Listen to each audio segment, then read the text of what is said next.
दोस्तों, प्राय हम सुनते रहते हैं, कोई ना कोई हमसे कहता है कि संसार एक माया है। ये कुछ भी नहीं है, ये सब दिखावा है, एक माया है। तो माया होता क्या है? दोस्तों, इसी संदर्भ में मैं एक छोटा सा प्रसंग आपको सुनाना चाहूँगा। एक बार भगवान कृष्ण और सुदामा जी नहाने के लिए समुद्र में गए। वो जब समुद्र पहुँचे तो सुदामा जी ने कहा कि कृष्ण, ये माया माया क्या है? तुम करते रहते हो कि ये सब माया है, माया है। आखिर ये माया है क्या? जरा मुझे आज तुम बताओ।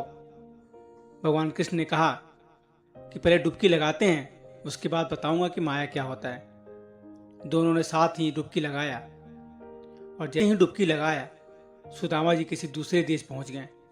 वहां देखा स्वयंवर हो रहा है, बहुत सारे लोग बैठे हुए हैं। उनको पहुंचते ही सभा बैठी थी, सब लोग उठकर खड़े हो गए। बोले, कितना दिव्य महापुरुष आए हैं सुदामा जी। और यह कहते हुए सब लोग उनकी तरफ बढ़ने लगे।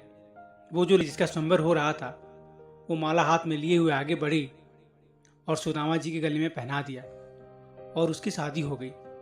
सुदामा जी की शादी हो गई, समय बीतता गया, बच्चे हो गए और जिंदगी उनकी अच्छे से कट रही थी।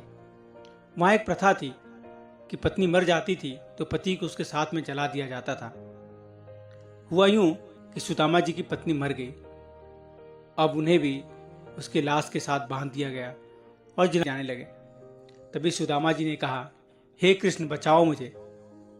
भगवान कृष्ण ने झट से उनका हाथ खींचकर ऊपर निकाला और कहा, डुबकी कुछ ज्यादा ही लंबी हो गई। सुदामा जी ने कहा, ये सब क्या था? वो शादी, बच्चे, ये सब क्या था? भगवान कृष्ण ने हंसते हुए कहा, तुम ही पूछ रहे था माया क्या है? यही है माया।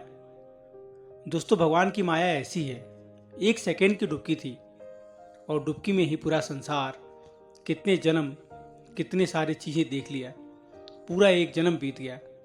तो भगवान की माया ऐसी है, एक पल में ही वो चाहे तो कुछ भी कर सकते हैं। एक पल में पूरा संसार बदल सकता है। दोस्तों, माया से बचना है तो उसका नाम जपना पड़ेगा। राधे राधे बोलते रहिए। मिलता हूँ फिर अगले वीडियो में, तब तक के लिए राधे राधे।